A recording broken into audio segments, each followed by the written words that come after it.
রাওয়ালপিন্ডিতে পাকিস্তানের বিপক্ষে দ্বিতীয় টেস্টে লড়ছে বাংলাদেশ। পিন্ডিতে এই টেস্ট বাংলাদেশ জিতলে কিংবা ম্যাচ ড্র হলে সিরিজ জেতা হবে টাইগারদের। পাকিস্তানে গিয়ে টেস্ট সিরিজ জিততে পারলে ইতিহাসের সাক্ষী হবে নাজমুল হোসেন শান্তর দল। গর্বের ইতিহাসের সাক্ষী হবেন বাংলাদেশ হেড কোচ চান্ডিকা হাথুরুসিংহেও। তবে দেশের ক্রিকেটে আলোচনার মুখ্য বিষয় এখন এই সিরিজ নয়, বরং চান্ডিকাকে কোচের পদ থেকে সরানো হবে কিনা, কবে চান্ডিকাকে শ্রীলঙ্কায় ফেরত পাঠানো হবে তা নিয়েই চলছে সব গবেষণা।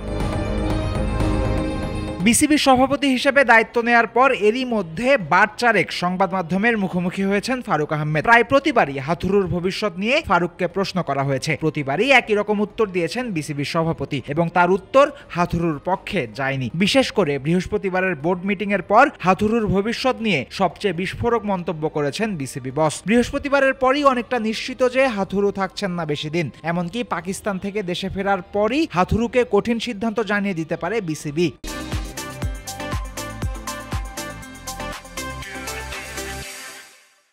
সেক্ষেত্রে ভারত সফরে বাংলাদেশের কোচের দায়িত্ব পালন করবেন কে? শোনা যাচ্ছে টাইগারদের দায়িত্ব নেবেন দেশি কোনো কোচ। তিনি কে হচ্ছেন? মোহাম্মদ সালাউদ্দিনই কি একমাত্র অপশন? আলোচনার বিষয়বস্তু এখন এসবই।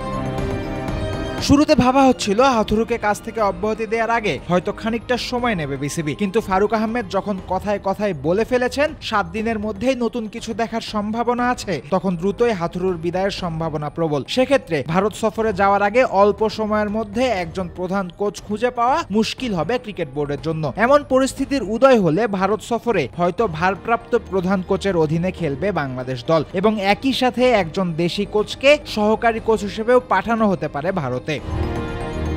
দেশি কোচদের কথা উঠলেই সবার আগে আসে মোহাম্মদ সালাউদ্দিনের কথা। সাকিব মুশফিকের গুরু এবং বিপিএল এ অভাবনীয় সফলতাই মূলত সালাউদ্দিনকে পরম জনপ্রিয় করে তুলেছে সবার মাঝে। এমনকি বছর কয়েক আগে থেকেই সালাউদ্দিনকে টাইগারদের কোচ করার দাবিও উঠেছে। কিন্তু 3 ফরম্যাটের কোচ হিসেবে সালাউদ্দিন কতটা সঠিক পছন্দ হবেন সেই প্রশ্নও কিন্তু আসছে।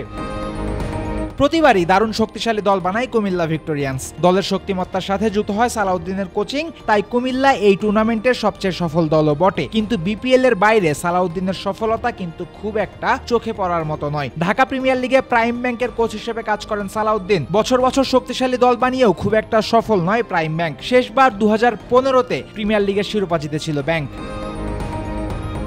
সালাউদ্দিনের মতো জনপ্রিয়তা না থাকলেও কোচ হিসেবে কোনো অংশেই কিন্তু পিছিয়ে থাকছেন না সোহেল ইসলাম। গেল 2 বিপিএল এ রংপুর রাইডার্সের কোচ হিসেবে কাজ করেছেন সোহেল। কাজ করেন first class cricket tournament NCL আর বিসিএল এও। সাম্প্রতিক সময়েই জাতীয় দলের স্পিন বোলিং কোচ হিসেবেও কাজ করেছেন সোহেল।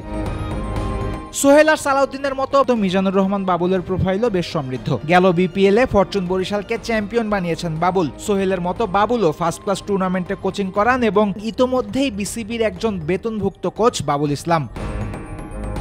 সব দিক বিবেচনায় ভারত সফরে কে হতে পারেন জাতীয় দলের জন্য আদর্শ? এমন প্রশ্ন আপনার মনে উদয় হলে উত্তরে মোহাম্মদ সালাউদ্দিনের নাম আসার সম্ভাবনা কম। সালাউদ্দিনের সবচেয়ে বড় সীমাবদ্ধতা হলো তিনি সাদা পোশাকে কোচিং করান না দীর্ঘদিন হলো। টি-20তেই তার কারিকুরি বেশি। এমতাবস্থায় হুট করেই জাতীয় দলের কোচ হওয়ার মতো প্রস্তুত সম্ভবত সালাউদ্দিন নন। অপরদিকে সোহেল ইসলাম বিসিএল এনসিএল এ কোচিং করান, জাতীয় দলের ভারপ্রাপ্ত স্পিন কোচ হিসেবে কাজ করেছেন এবং শান্ত মিরাজ তাইজুলরা সময় সুযোগ পেলেই কাজ করেন সোহেলের সাথে। সব বিবেচনায় ভারত সফরে দেশি কোচ পাঠানো হলে সোহেল ইসলামই তাই এগিয়ে থাকবেন। তবে দীর্ঘমেয়াদে বাংলাদেশ দলের জন্য লোকাল কোচ নিয়োগ দেয়া হতে পারে। সেক্ষেত্রে ফরম্যাট ভেদে আলাদা কোচ নিয়োগ দেওয়ার কথাও ভাবতে পারে বিসিবি। তখন সাদা বলের জন্য আবার এগিয়ে থাকবেন মোহাম্মদ সালাউদ্দিনই। ফয়সাল হাবিব, ক্রিক ফ্রেন্ডস।